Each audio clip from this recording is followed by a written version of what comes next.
ओम शांति। आज 8 फरवरी 2023। आज की ईश्वरीवाणी की मुख्य पंक्तियां हैं। मीठे बच्चे, तुम ब्राह्मण ही गॉडली स्टूडेंट हो। तुम्हें बाप ने रचता और रचना का ज्ञान देकर मास्टर जानी जाननहार बनाया है। तुम ब्राह्मण ही गॉडली स्टूडेंट हो। तुम्हें बाप ने रचता और रचना का ज्ञान देकर मास्टर जानी जाननहार बनाया है। अभी तुम सब कुछ जान जाते हो। प्रश्न है, दूसरों को समझाने की फलक किन बच्चों में रहेगी? उत्तर है, जिनके पास ज्ञान की पूंजी है, जो स्वयं हर बात को समझकर धारण करते हैं, वही दूसरों को फलक से समझा सकते हैं। तुम्हें फलक से सबको बाप का परिचय दे उनसे वर्षा लेने की विधि बतानी है। गीत है, तकदीर जगाकर आई हूँ। ओम शांति। वास्तव में ये गीत गाने की ज़रूरत नहीं है, परंतु बहलाने के लिए ये आवाज़ करना पड़ता है।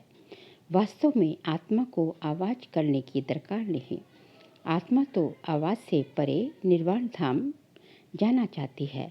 बहुत बाजे गाजे तालियां आदि सुनकर आत्मा थकी हुई है, इसलिए अब बाप को याद करती है, हे भगवान मुझे ले चलो। बच्चे जानते हैं ये बाप हमको समझा रहे हैं।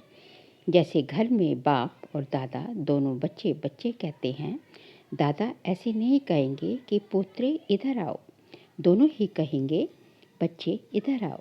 यहाँ तो बाप और दादा साकार और निराकार दोनों इकट्ठे हैं। वास्तव में सभी मनुष्य मात्र का यह बाप और दादा है, तो जरूर परमपिता परमात्मा को सृष्टि रचने आना पड़े।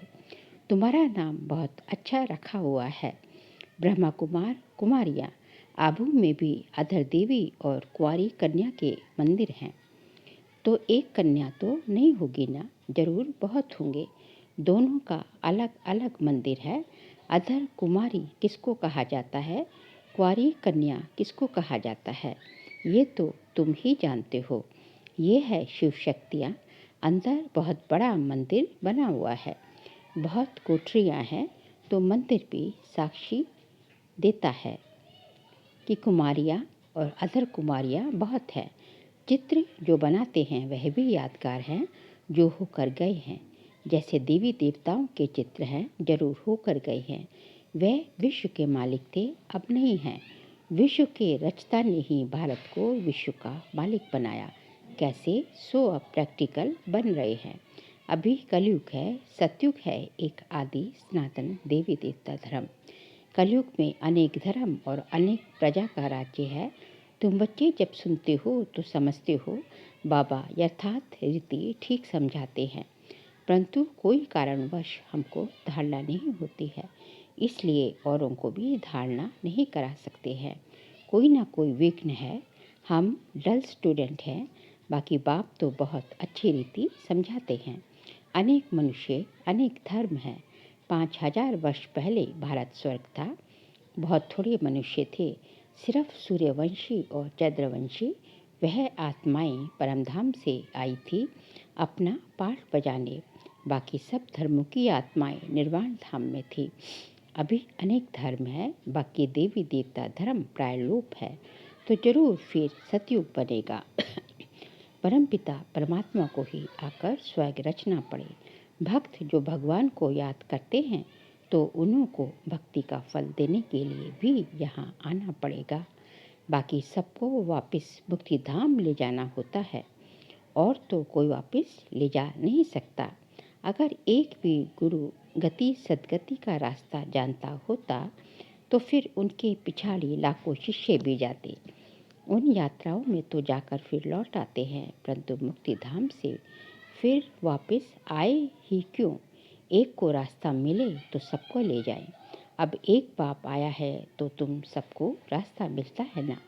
सभी को दुख की दुनिया से छुड़ाते हैं, इसलिए उनको लिबरेटर कहते हैं। उस निराकार को आने लिए शरीर चाहिए, तो नई दुनिया को रचने लिए प्रजापिता भी चाहिए। रचना यहाँ रचनी है, तो ब्रह्मा भी यहाँ का मनुष्य चाहिए। सूक्ष्म वतन से उतर नीचे तो नहीं आएगा। कहते भी हैं अभी ब्रह्मा की रात है, तो ब्रह्मा मुख वंशावली की भी रात है। अब अंत में बाप आए हैं, दिन कर ले। ब्रह्मा की रात पूरी होती है तो बीके की रात भी पूरी होती है। प्रजापिता ब्रह्मा तो ठीक है, वास्तव में सभी मनुष्य आत्माओं का बाप परमात्मा को कहा जाता है। सभी उनको गॉडफादर परमपिता परमात्मा कहते हैं। सेंसिबल मनुष्य जब गॉडफादर कहते तो कोई मनुष्य को याद नहीं करते, कोई तो कहते हैं वह ज्योति स्वरूप है, ब्रह्म है। ब्रह्मा विष्णु शंकर को तो ब्रह्म नहीं कहेंगे। तो पहले पहले परिचय देना है अपना कि हम बीके हैं। ब्रह्मा को भी परमपिता परमात्मा रचते हैं, फिर ब्रह्मा मुख से ब्राह्मणों को रचा। प्रजापिता है तो जरूर बहुत संतान हुई। इस रीति सिलसिला बढ़ता जाता है। ब्राह्मणों का वर्ण बदल सतयुगी देवता बनते हैं, क्योंकि बाप बैठ ब्राह्मणों को राजयोग सिखलाते हैं। बाबा कहते हैं, तुम मेरे द्वारा मुझे और मेरी रचना को जानने से सब कुछ जान जाते हो, बाकी कुछ जानने के लिए नहीं रहता। इतना बड़ा इम्तहान पास कर लेते हो, अर्थात मास्टर जानी जाननहार बन गए। गॉडली स्टूडेंट सिर्फ ब्राह्मण ही होते हैं। देवताएं, वैश्य व शूद्र कोई भी गॉडली स्टूडेंट नहीं होते। भगवान उवाच होता ही ब्राह्मणों प्रति है। अगर कृष्ण भगवान उवाच हो तो भी किनों प्रति?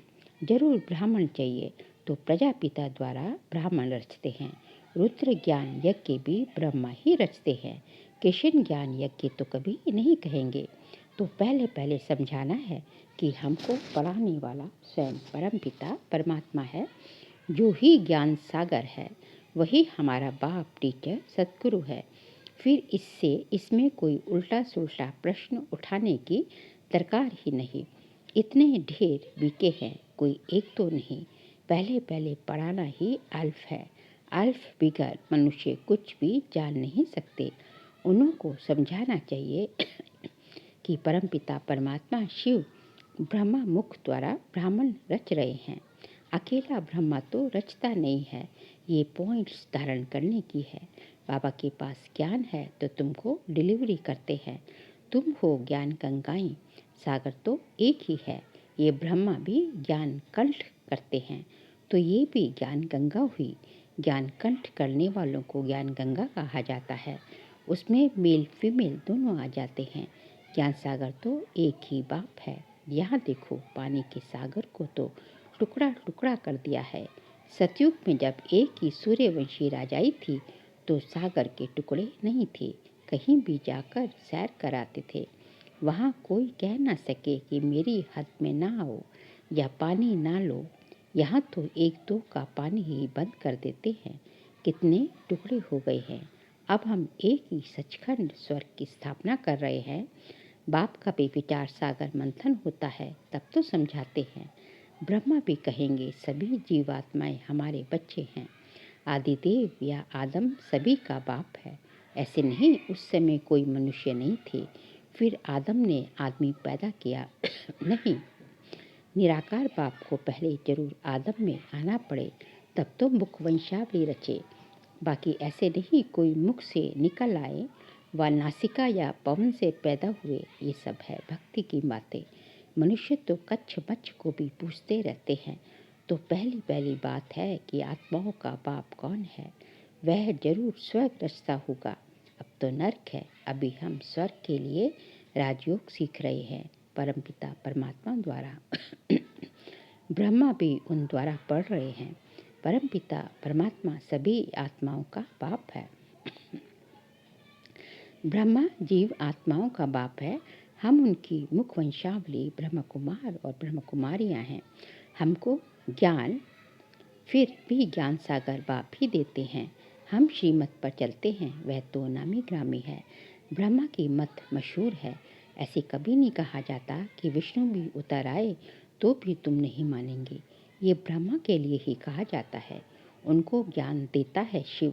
तुम भी श्रीमत पर चल श्रेष्ठ बनते हो। बाबा समझाते हैं कि मैं आकर देवता धर्म की स्थापना करता हूँ। ये जो आर्य समाजी इतनी खिटपिट करते हैं, उनको बोलो तुम देवताओं को तो मानते नहीं हो, उनको खंडन करने वाले हो। हम हैं देवी देवता धर्म के।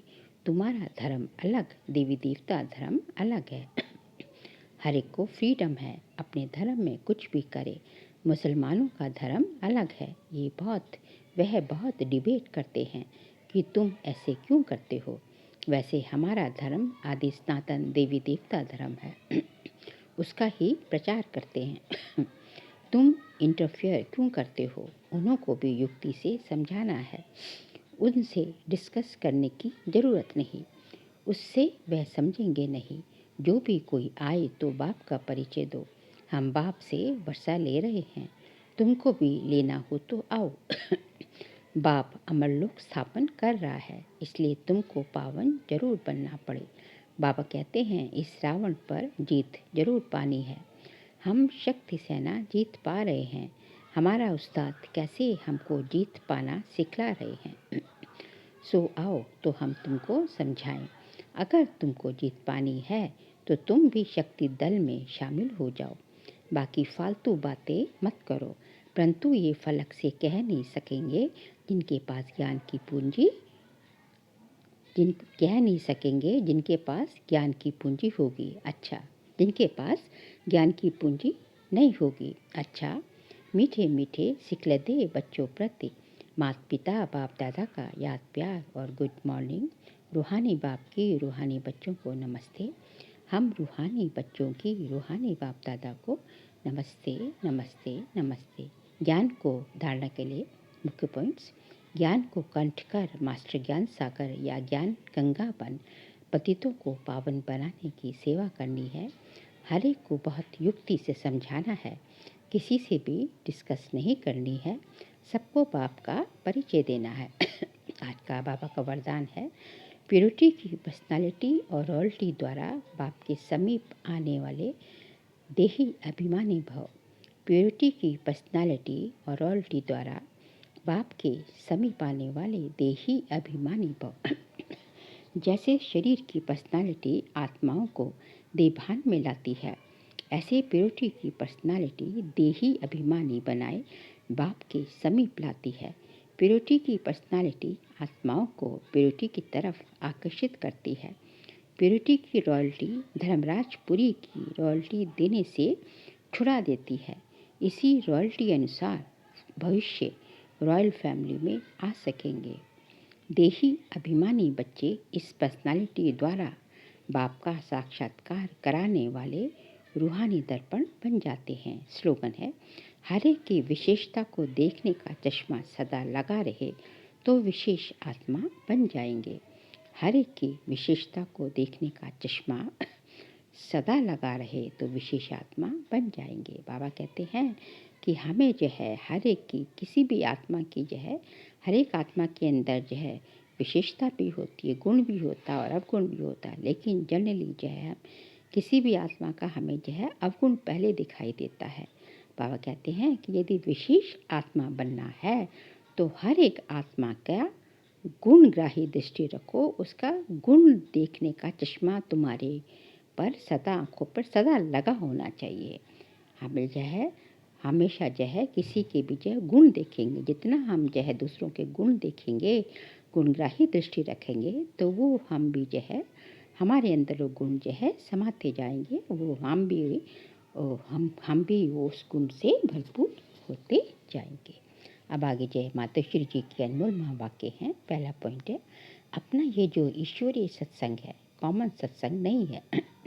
ये है ईश्वरीय स्कूल कॉलेज, जिस कॉलेज में अपने को रेगुलर स्टडी करनी है।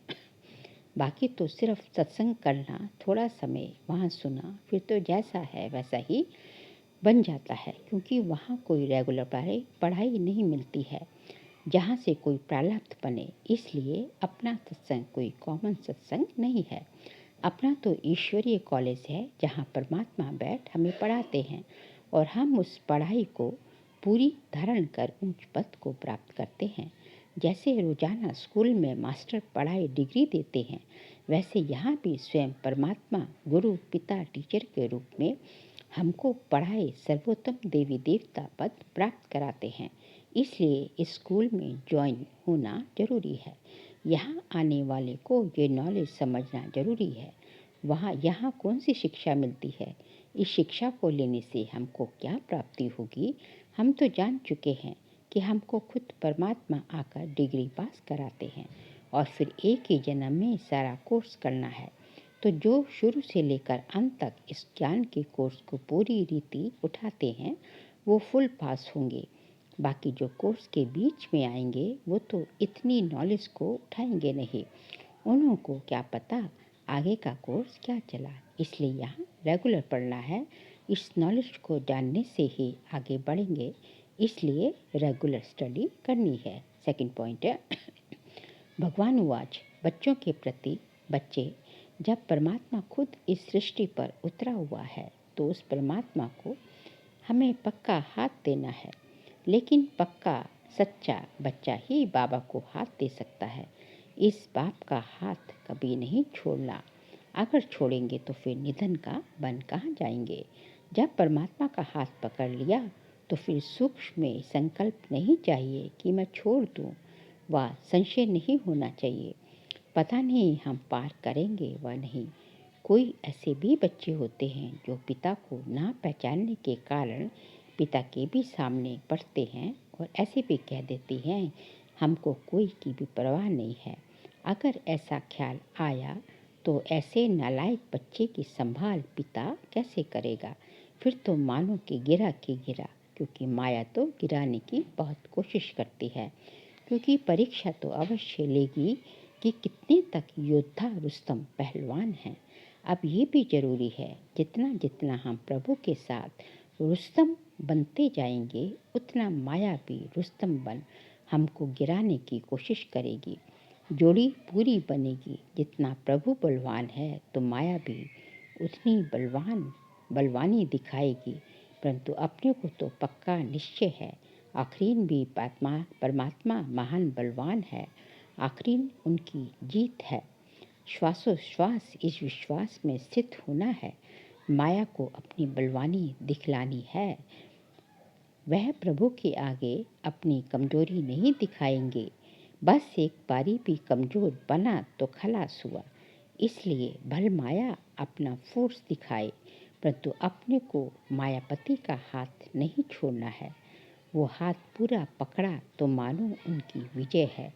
जब परमात्मा हमारा मालिक है तो हाथ छोड़ने का संकल्प नहीं आना चाहिए। अगर हाथ छोड़ा तो बड़ा मूर्ख ठहरा। इसलिए परमात्मा कहते हैं बच्चे जब मैं खुद समर्थ हूँ तो मेरे साथ होते तुम्हें भी समर्थ अवश्य बनना है। समझा बच्चे? अच्छा, ओम शांति।